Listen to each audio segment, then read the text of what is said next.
Hello students, this is Shukla Choudhury and I hope all of you are staying fine. By this time you must have watched my previous video that was all about 10 key points from Macbeth, which is so important. In order to understand the complications of Macbeth, you must go through those 10 points. If by this time you haven't, please check out. The link is given there. Now in today's video, we will discuss in detail the Act 1 of Macbeth. And by the end of the video, you will get some questions which are relevant for your exams. So watch this video till the end.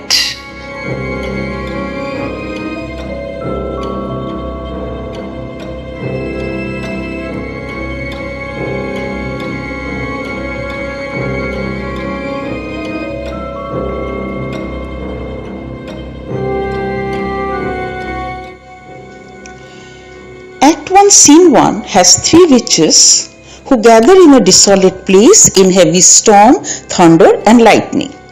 These witches are dressed like women, but they have beards on their faces.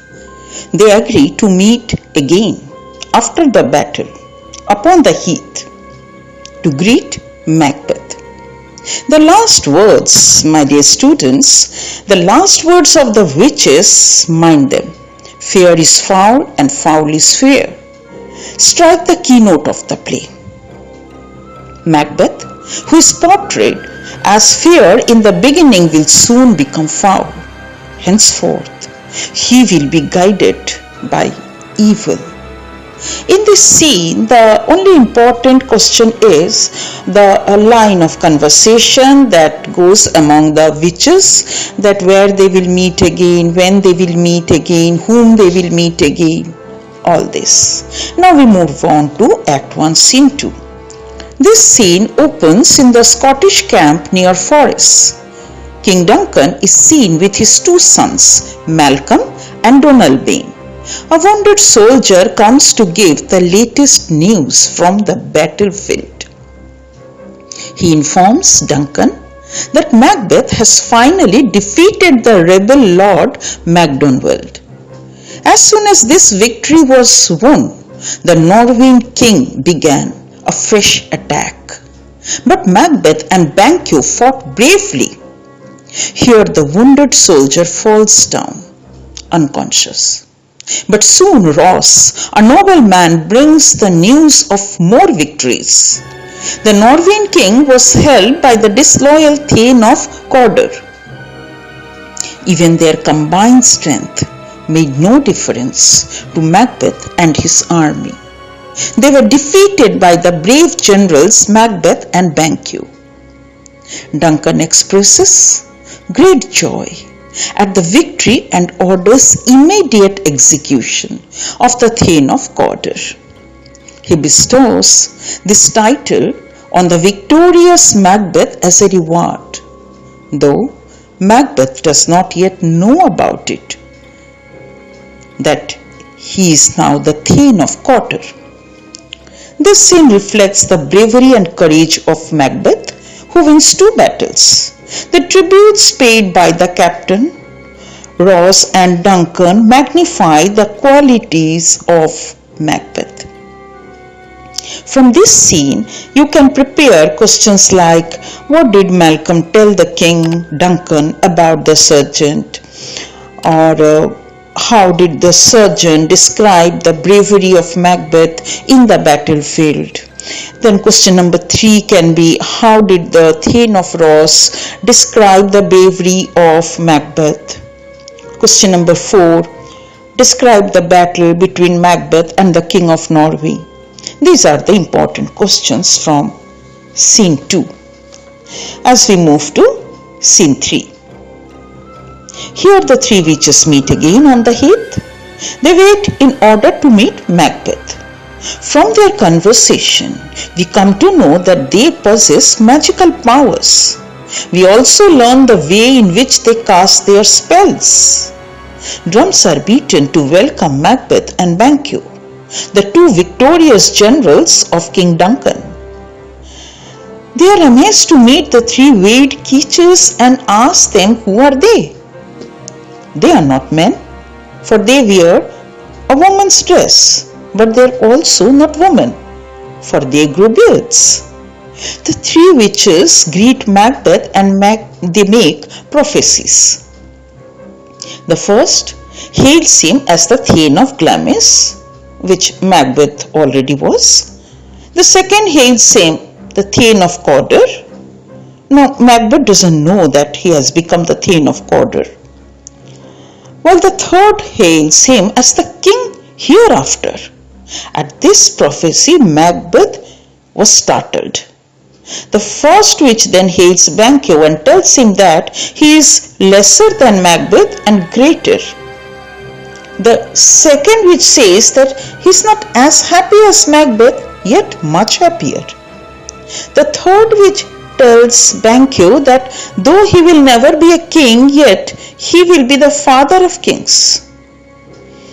Macbeth wants to get more information from these witches. The witches, however, disappear into the air.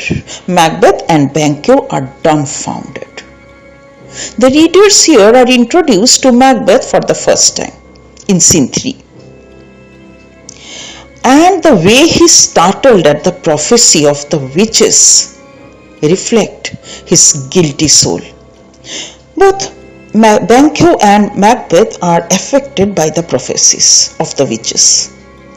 Macbeth is excited, whereas Banquo is calm and self-poised.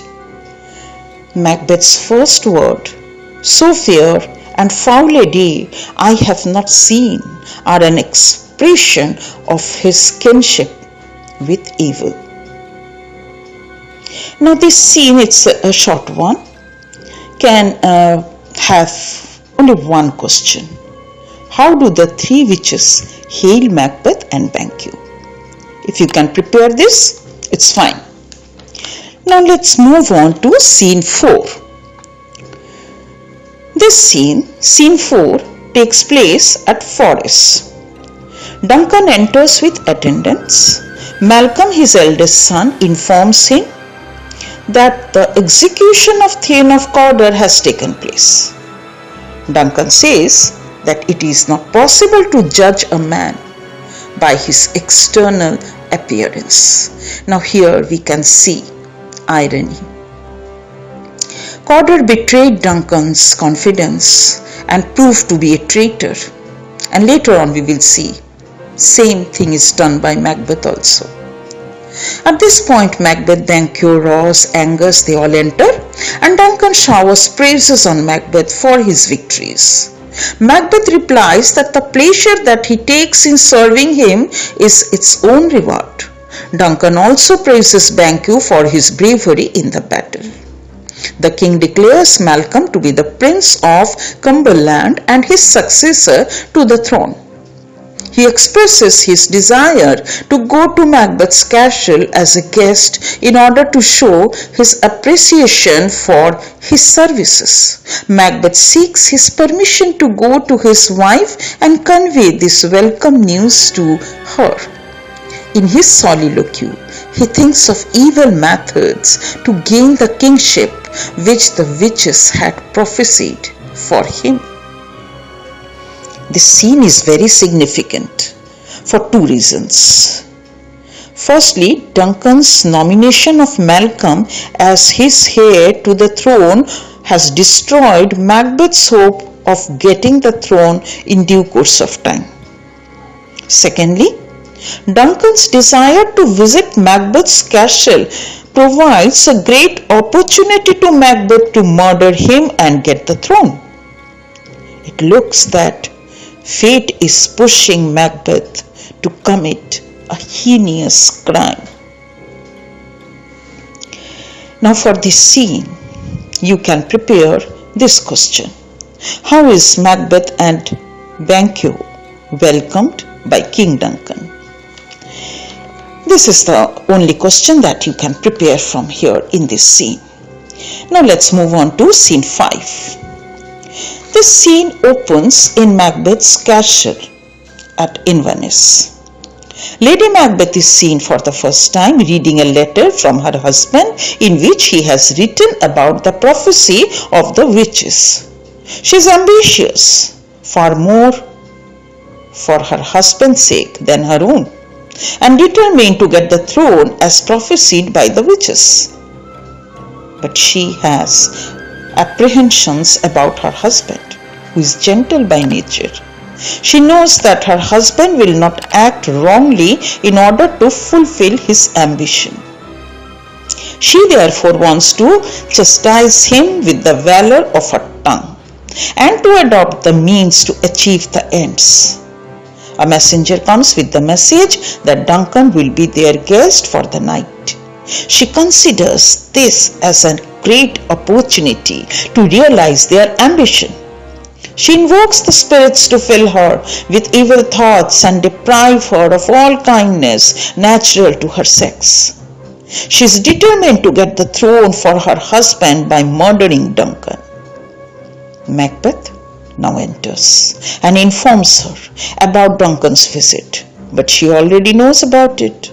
Duncan's desire is to live in their castle the following day. But Lady Macbeth is determined that never shall sun that morrow see. In this scene, Lady Macbeth is revealed to the readers as a woman of iron will and determination. It is she who caused Macbeth to commit murder. Some critics have thus called her the fourth witch. Her soliloquy reveals that they had talked earlier about the possibility of Macbeth getting the throne.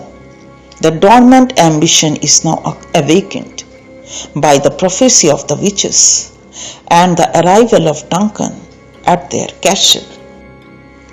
Act 1, Scene 6 is a small scene. The scene opens in front of Macbeth's castle. Duncan and his attendants enter. Lady Macbeth responds to the greetings of the king by saying that all their services are small when compared with the honor which the king has shown to them by paying a visit to their castle. Duncan asks for Macbeth, who has not yet arrived. Today, Macbeth welcomes him to the castle. The appearances of the castle and its hostess are pleasant, but appearances, as Duncan had said earlier, are deceptive. Duncan does not know that he has entered a den of crime. The scene provides an example of dramatic irony.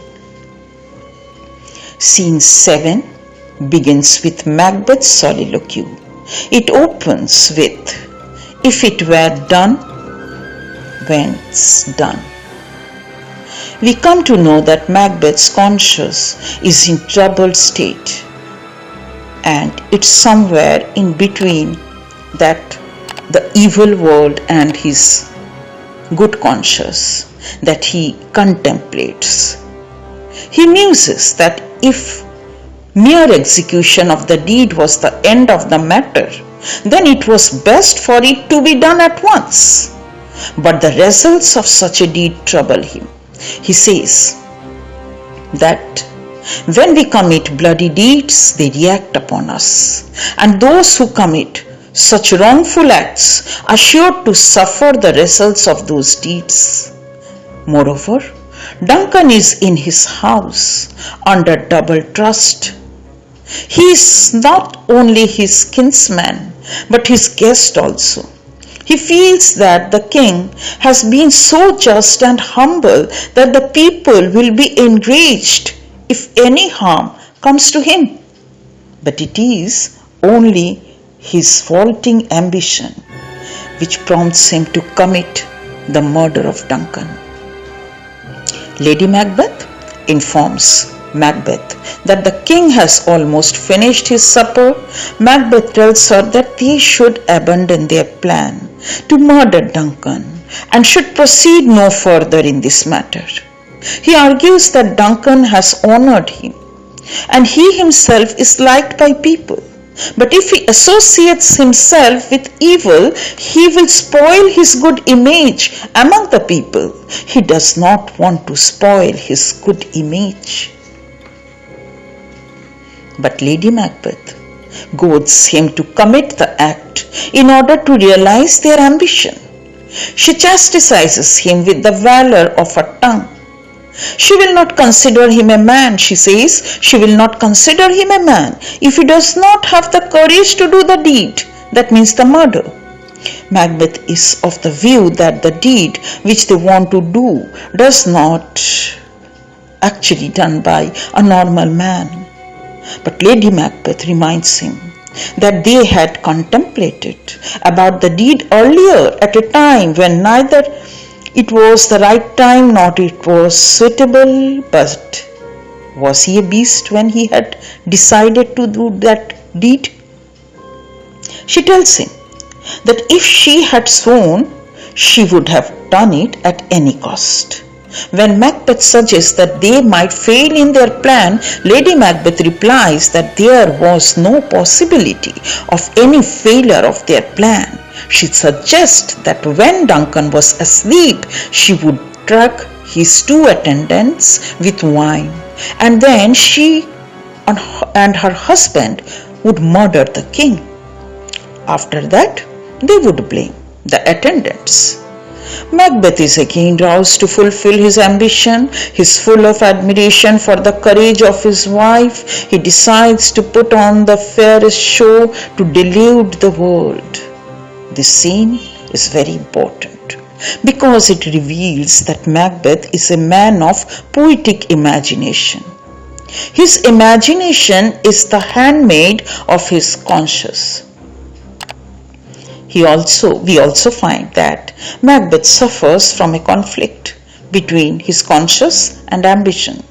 The scene also reveals that Lady Macbeth is a woman of courage and determination. It is she who actually goads her husband to murder Duncan. Now, dear students, I told you I will also discuss some important questions since scenes 5, 6, 7 are so intermingled, and it's a combination of important and less important scenes. So I'm taking up the questions from these scenes to all together. You can prepare these questions. Lady Macbeth, as an ambitious lady, actually she's very ambitious in a very negative aspect. So you may be asked to highlight her character in that aspect. And then, what does Lady Macbeth advise before Duncan visits their castle? Next question you can prepare: how does Lady Macbeth welcome Duncan at her castle? Then next question: what does Macbeth say in the soliloquy before the murder of Duncan? And fourth, in this section you can prepare: why does Macbeth ask Lady Macbeth to abandon the plan to kill Duncan? And the last but not least, how does Lady Macbeth provoke Macbeth to murder Duncan? That was all about Act 1, Macbeth, my students. I think it's clear to you. If not, listen. Listen intently. And along with that, read the books also. Macbeth is certainly one of the most important and a bit complicated drama of Shakespeare. All-time great drama, no doubt. I will keep on bringing the different acts because Macbeth is so huge and so complicated. And in order to listen to all other acts, my dear children, my dear students, please subscribe, like, and press the bell icon also, so that you can get the notifications as soon as I upload the next acts. So, take care, goodbye, good luck.